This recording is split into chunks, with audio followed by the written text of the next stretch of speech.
Aujourd'hui, je vais vous montrer à préparer vos fonds texturés pour peindre et réaliser de petits paysages simples.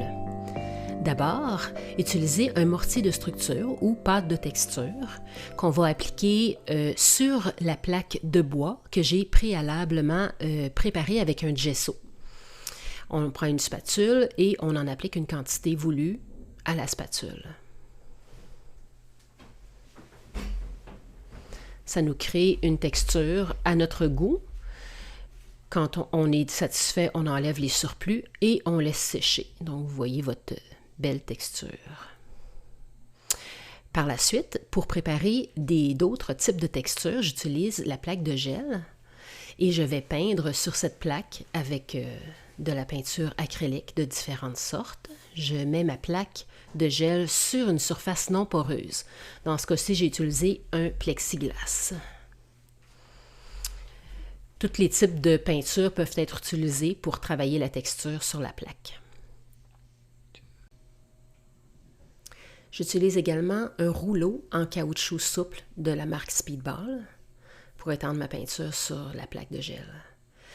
La poudre de fusain va me servir à créer des textures dans la peinture qui sont vraiment intéressantes. Pour ce qui est du papier, j'utilise un papier de style papier calque, donc mince et translucide, mais également, je vais également me servir de papier de soie tout simplement pour créer mes textures, ce qui me facilite la tâche quand je viens pour faire du collage, parce que ces textures-là vont nous servir à faire du collage. Si vous fripez votre feuille, vous allez avoir d'autres types de textures. Je vous montre tout ça en vrai maintenant.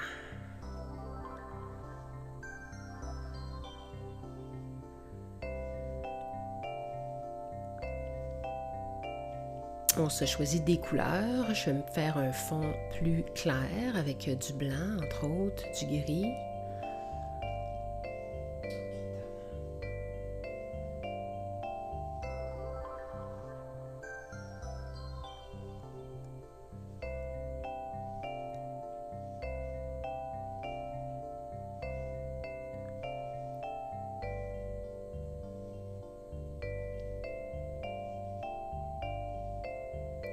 J'étale d'abord ma peinture avec mon rouleau.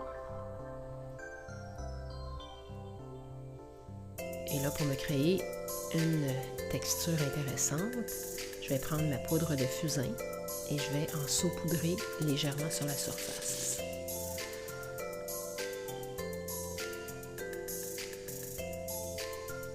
Ensuite, je repasse avec mon rouleau.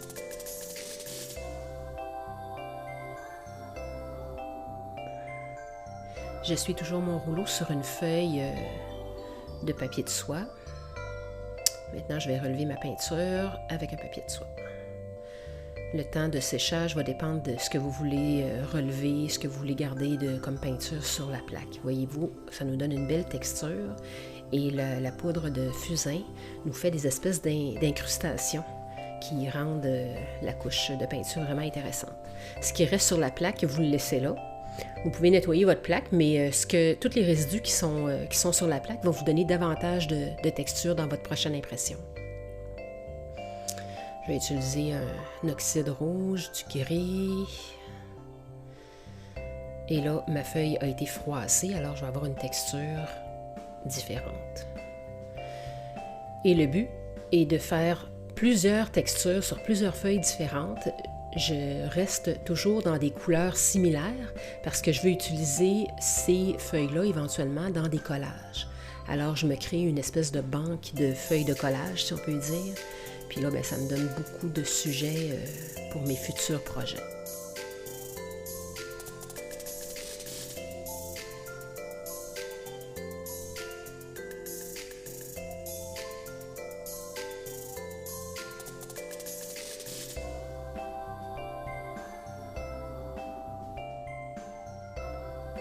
Toutes les impressions que je vais faire vont pouvoir être utilisées pour différents collages et même quand je fais simplement essuyer mon rouleau sur le papier, je garde toutes ces textures-là.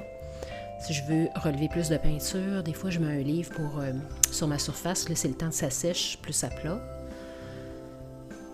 Puis là, à ce moment-là, il y a plus de peinture qui est relevée. Dépendamment du type de papier qu'on utilise aussi, on va avoir plus ou moins de détails là, dans notre impression. J'ai également fait des textures avec d'autres poudres, comme par exemple des poudres de pastel ou bien des pigments en poudre. Donc, il y a plusieurs choses à essayer pour se créer différentes textures.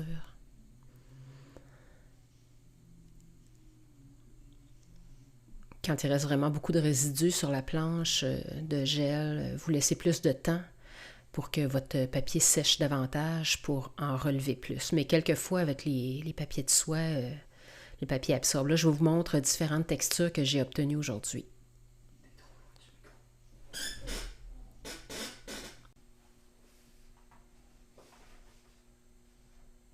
Maintenant, on passe à l'étape du collage. Mon fond est sec. Et là, j'ai des collages que j'avais, des textures, sur plaque de gel que j'avais déjà faites avant. Et là, je me choisis des couleurs dans les tons de rouge et dans les tons de gris. Dans ce cas-ci, je vais travailler plus en monochrome. Je vais avoir besoin d'utiliser un médium brillant pour coller mes feuilles sur ma surface. Maintenant, j'en suis à l'étape où je découpe des morceaux, puis je me crée une composition. J'essaie des choses. Oh, des fois c'est trop foncé, je préfère plus clair. J'ai besoin de la bonne grandeur.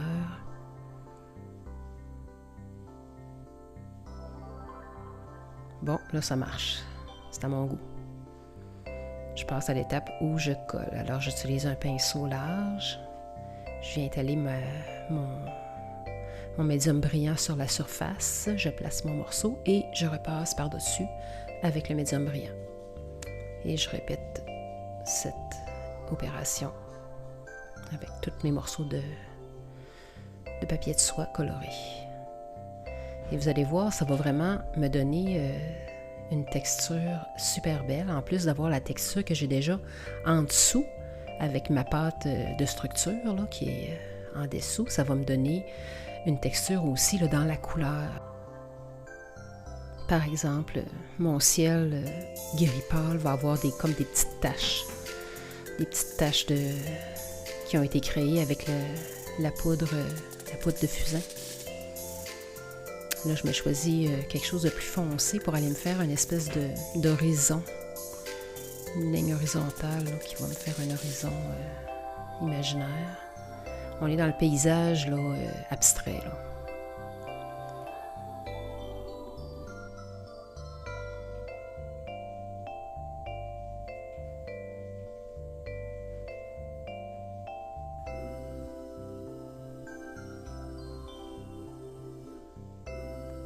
Je vais devoir laisser sécher.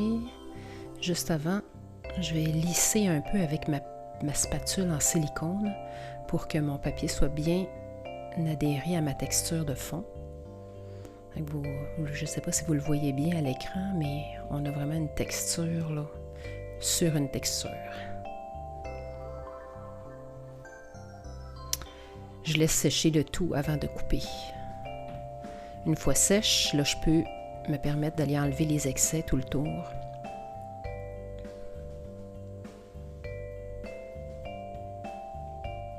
Au ciseau. Je vais aussi prendre un petit papier sablé là, pour aller faire un travail de finition s'il y a encore des choses qui dépassent. Et voilà. Maintenant, je vais passer à la partie peinture. J'ai besoin de texturer, par exemple, mon fond. Et là, je vais utiliser de la peinture acrylique. J'en ai de la liquide. J'ai du noir aussi, du noir carbone. J'ai également un sépia qui est plus translucide. Pour rester dans mon monochrome, je vais aussi prendre un rouge beaucoup plus vif que le rouge que j'avais dans ma texture. C'est un rouge de cadmium. Je vais appliquer un petit peu de peinture sur les contours pour créer un effet un peu d'antiquage. et créer une bordure un peu, une composition un peu plus chaleureuse au niveau de la bordure. Je commence avec le sépia parce qu'il est moins foncé, il est plus transparent. Donc, je l'applique un peu de façon aléatoire, surtout sur les côtés. Puis là, je vais venir avec mon chiffon, là, le travailler pour essuyer les surplus, puis conserver seulement là, un petit film de texture pour rendre mes contours un peu brouillés, un peu plus intéressants. Maintenant, je vais ajouter plus foncé encore dans les coins en utilisant le noir. Et là, je prends mes doigts parce que ça fait tellement bien avec les doigts. On essuie les surplus, on texture vraiment à notre goût.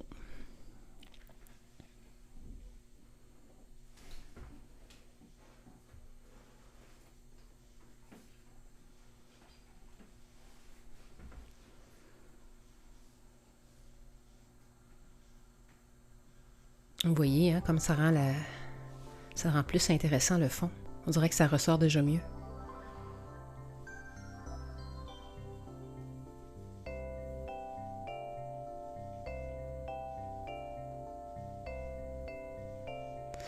Maintenant, on va passer à la texture un peu plus épaisse. Donc, ma peinture Liquitex, dans ce cas-ci, là, elle est de texture plus épaisse. Alors, je vais aller avec le dos de la spatule et j'en applique un trait généreux. Et là, je vais faire un peu de texture. Je laisse apparaître le fond à travers.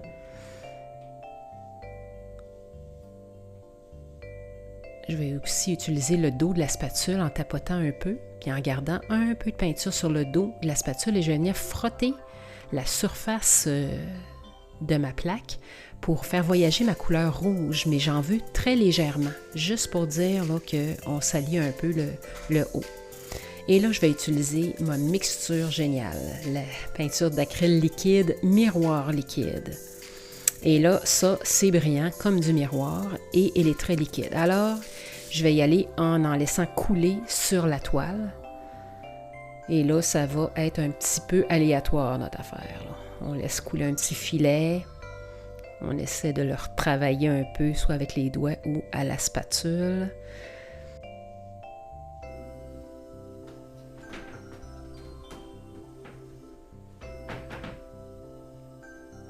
J'enlève les surplus de chaque côté.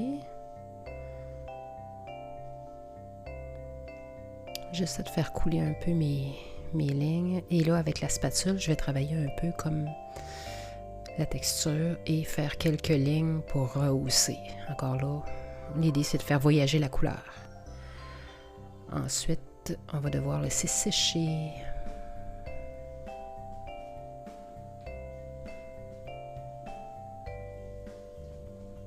Et voilà le résultat. Maintenant, on passe à la deuxième texture. On va utiliser le médium à craqueler de Plaid Folk Art. Je mets mon médium sur ma palette jetable. Et là, je vais travailler avec un pinceau. Je vais aller l'appliquer dans un sens. Et là, il ne faut pas repasser avec ça le médium pour faire les craquelures. Donc, le médium à craqueler va faire craquer ce qu'on va mettre dessus par la suite. Alors, on l'étend en couches plus ou moins épaisses. L'épaisseur dépendamment de l'épaisseur, on va avoir différents types de craquelures. Et là, si je veux accélérer mon séchage, je peux prendre le séchoir, mais là, je vais utiliser l'air froid pour faire sécher le médium de texture. Une fois qu'il est sèche, là, je vais pouvoir appliquer soit une peinture ou dans ce cas-ci, je veux que ce soit plus épais, donc je prends une pâte de texture. La pâte de texture d'acryl, je l'aime beaucoup. Elle a une consistance différente. Donc, j'applique ma texture sur la palette jetable. La raison, c'est que je vais la prendre avec le dos de ma spatule et je ne dois pas repasser dans différentes directions quand je l'applique. Je dois toujours aller dans la même direction et passer seulement le moins souvent possible, en fait. Parce que si on passe et on repasse continuellement, on finit par boucher les éventuelles craquelures qui vont se former. Alors, on essaie d'être le plus vite possible, d'avoir la bonne affaire. Il ne faut pas repasser dans différentes directions. Il faut aller toujours dans la même direction. Alors, j'essaie de mettre une couche d'épaisseur de mon goût. Encore là, l'épaisseur qu'on va mettre, on va avoir différents résultats, là. Alors, j'y touche le moins possible. S'il reste des petits trous, je laisse faire. Maintenant, je laisse sécher complètement. Et là, vous voyez, une fois sec, la texture que j'ai obtenue. Je vais commencer à préparer mes couleurs. Je vais utiliser des couleurs liquides. J'aime beaucoup les couleurs liquides. Beaucoup les couleurs transparentes aussi. Donc, j'ai un oxyde jaune transparent, un oxyde rouge transparent. Ils sont liquides. J'ai aussi ici le phthalo turquoise, qui est magnifique.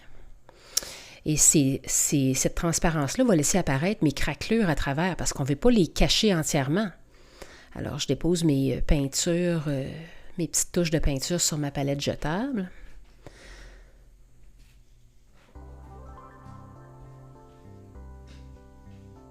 J'ai un pinceau ici, un pinceau plat. Donc, je vais utiliser une harmonie de couleurs en couleurs opposées. C'est ça. Donc, je vais travailler avec le bleu turquoise et le orange. Donc là, j'ai un orange ici de la compagnie Tradition Déco Art, fait par Déco Art, et mon turquoise.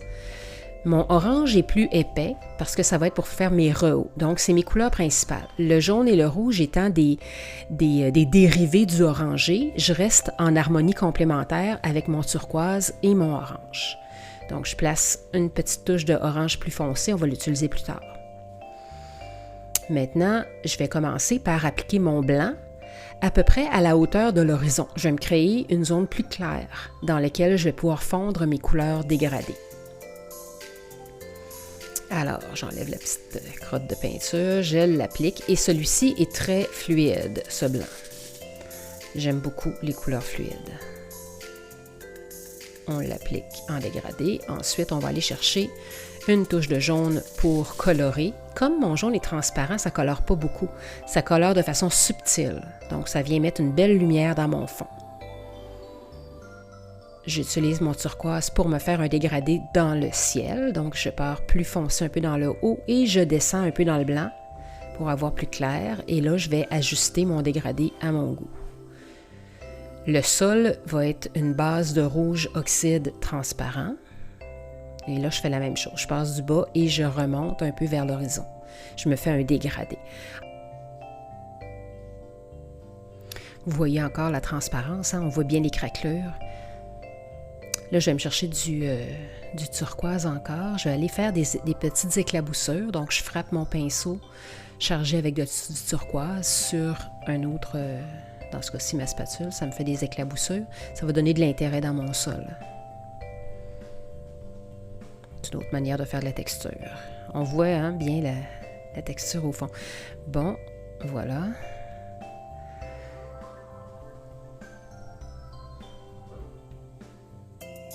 Je travaille, j'adoucis un peu mes dégradés au besoin.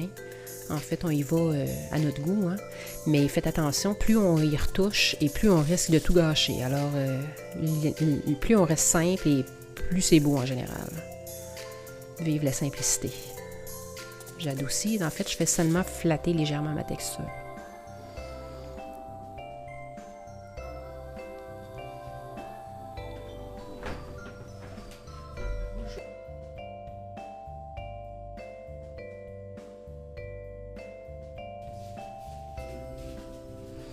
OK, avec ma spatule et mon turquoise, je me fais des légères lignes pour me créer un horizon visuel. On n'oublie pas que plus on s'en va vers l'arrière-plan, plus nos lignes sont minces et légères. Et plus on avance dans l'avant-plan, plus nos lignes vont être épaisses. Alors, j'essaie de respecter ça pour créer de la profondeur. Je vais faire sécher parce que là, je ne veux pas que mes couleurs se mélangent trop ensemble.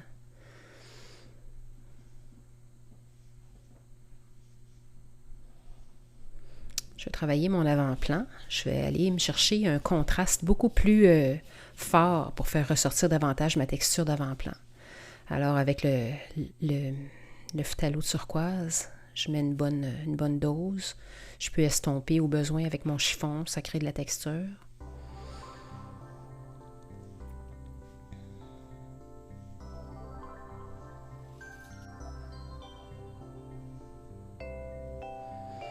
J'en mets un petit peu plus épais ici parce que je veux que mon contraste soit plus grand. J'arrive à l'étape où je vais mettre mon rehaut en orangé et je veux que ma couleur soit vraiment contrastée.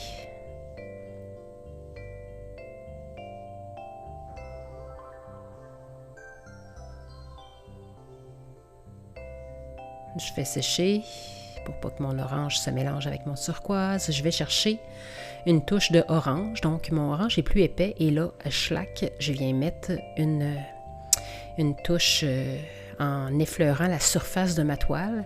Et là, le grain de la toile ressort aussi. Et j'ai ma texture qui donne un aspect de sol à l'avant-plan qui est magnifique.